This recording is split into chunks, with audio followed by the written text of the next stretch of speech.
Hello students, good morning. This is your host and host Arshad Inam, and today we are going to discuss the 10 most important short questions of the class 11th chemistry. First chapter.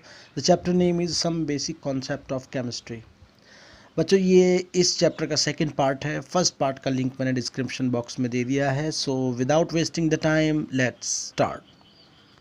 Question number 1, solve the following scientific notation. बच्चों बहुत important question है इस chapter में, और आने वाले chapters में जितने भी न्यूमेरिकल्स होंगे उसमें हमें इस तरह के साइंटिफिक नोटेशंस को सॉल्व करना होगा, तो इनको आज ही हमें सीख लेना है. फर्स्ट पार्ट में साइंटिफिक नोटेशन को उसने जोड़ने के लिए बोला है. तो जब भी हम साइंटिफिक नोटेशन को जोड़ते हैं या घटाते हैं तो हमें उनकी जो 10 की पावर्स होती हैं उनको हमें इक्वल करना होता है, और ऐसा हम किसी भी न्यूमेरल में पॉइंट को आगे पीछे करके कर सकते हैं, जैसा कि मैंने फर्स्ट और सेकंड पार्ट में किया हुआ है. और जब हम साइंटिफिक नोटेशन को मल्टीप्लाई या डिवाइड करते हैं तो वहाँ पर जो 10 की पावर्स होती हैं वो जुड़ जाती हैं और घट जाती हैं. यहाँ पे 4 क्वेश्चन मैंने आपको दिए हुए हैं, उनको सॉल्व करके दिखाया हुआ भी है. आप इनको अच्छे से नोट कर लें और इस कॉन्सेप्ट को क्लियर कर लें. Question number 2, convert the following into basic unit.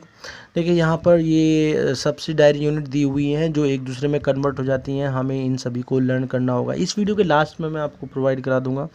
In question first, question second and part third मैंने सॉल्व करके दिखाया हुआ, आप इनको अच्छे से लर्न कर सकते हैं. Then question 3, answers the following question. Calculate the number of nanometer in 5839 angstrom. Part second, how many centimeter are there in 1 picometer? Part third, how many gram atoms are there in 8 gram of sulfur? तो इनको मैंने solve करके दिखाया हुआ है, इनको अच्छे से आप लर्न कर लीजिएगा.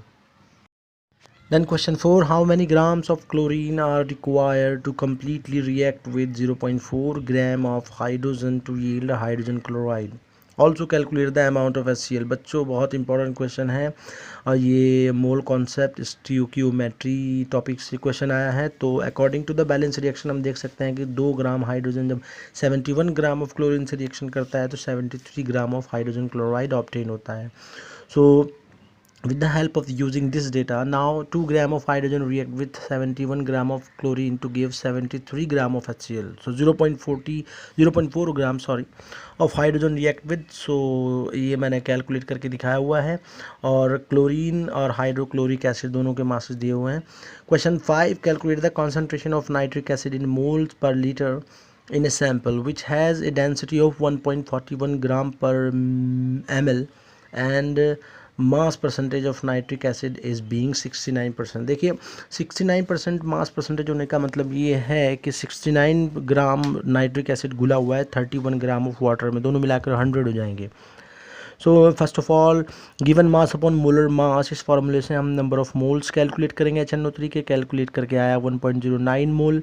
Then volume of the solution with the help of the this formula हम उसको कैलकुलेट करेंगे तो 70.92 ml आया. इसको हम लीटर में कन्वर्ट करके मोलैरिटी के फॉर्मूले में रखेंगे तो आंसर आएगा 15.44 मोलर और मोल पर litre. This is the molarity of the nitric acid solution sample. Then question 6, how much copper can be obtained from 100 gram of copper sulfate? First of all molecular weight calculate करेंगे 159.5 ग्राम. सो 159.5 gram copper sulphate contain 63.5 gram copper, तो 100 ग्राम will be 39.81. Question 7, how much sucrose sugar will be required if each person of the earth is given 10 की power 15 moles of sugar per day? Population of earth is 3 into 10 की power 10. देखिए अगर population इतनी है तो हर person को per day 10 की power 15 मोल sugar की रिक्वायरमेंट होती है, तो टोटल पॉपुलेशन को कितनी चाहिएगी, तो मैंने यहाँ पर ग्राम में और मोल में कैलकुलेट करके दिखाया हुआ, आप इसको लर्न कर लीजिए. Then question 8, a sample of drinking water was found to be several contaminated with chloroform suppose to be carcinogenic, means विषैली जहरीली in nature. The level of chloroform was 15 ppm यानी parts per million by mass.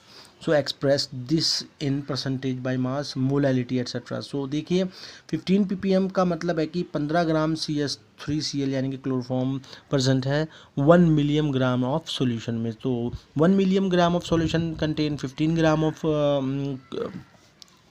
chloroform, therefore 100 gram will contain 1.5 into 10 की power -3 mass by mass percent. ये मैंने calculate करके दिखा हुआ है, आप इसको डेसिमल को आगे पीछे करके आंसर ऑब्टेन कर सकते हैं. Then second part of this question, molality calculate करना है। देखिए मॉलिक्यूलर वेट हम कैलकुलेट करके करेंगे 119.5 ग्राम पर मोल, और ये फार्मूला दिया हुआ है। इस फार्मूले से हम डायरेक्टली मोलालिटी कैलकुलेट कर सकते हैं किसी भी सॉल्यूशन की। तो आंसर आएगा 1.255 इंटू 10⁻⁴ मोल पर केजी और molal. Then question 9, explain the following term, parts per million, PPM और मास और वॉल्यूम परसेंटेज। देखिए ppm 1 million of parts of solution में present number of parts of solute either in mass और volume is called ppm। Formula दिया हुआ है, इसको ppm से हम रिप्रेजेंट करते हैं। Then part second, mass percentage W/W% से भी हम इसको एक्सप्रेस कर सकते हैं। यहाँ पर सॉल्यूट और सॉल्यूशन दोनों का मास दिया हुआ होगा, फार्मूला दिया हुआ है। देन वॉल्यूम परसेंटेज में वॉल्यूम होगा सॉल्यूट और सॉल्यूशन का, और मास वॉल्यूम परसेंटेज में mass of the solute divided by the volume of the solution divided by multiplied by the 100।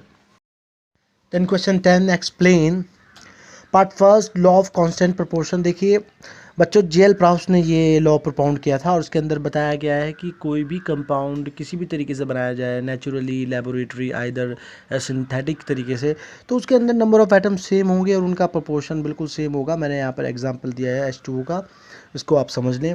Then part second, formula mass of the ionic compound is same as the molecular mass of the molecules, but difference ये होता है कि ionic compound के case में हम formula mass use करते हैं, और मॉलिक्यूलर कंपाउंड्स के केस में हम molecular mass.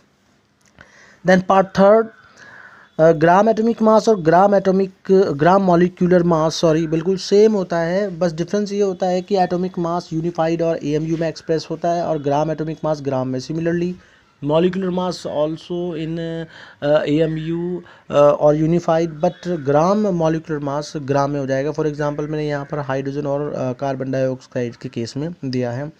Then part 4, Avogadro law. देखिए स्टेटमेंट दी हुई है, आप उसको यहाँ से लर्न कर लीजिए, मैं इसको एक्सप्लेन कर देता हूँ। सभी गैसेस के equal volume, similar condition of temperature और प्रेशर में equal number of molecules contain किए हुए होते हैं। For example 1 mole of gas 22.4 litre volume occupy करती है STP पर, लेकिन किसी भी गैस के इतने वॉल्यूम में 6.022 × 10⁻23 मॉलिक्यूल्स ही होंगे। So students, these were the 10 most important questions of the chapter Some Basic Concept of Chemistry, class 11, and this was the part second. अगर आपको कोई क्वेश्चन समझ नहीं आया है या कोई क्वेरी रह जाती है तो आप मुझे नीचे कमेंट बॉक्स में कमेंट कर सकते हैं। Besides that, if you found a value in this video तो like this video, share this video, comment this video, and also subscribe my channel. And this is your chemistry teacher Arshad Inam, the educationist, signing off. Have a nice day.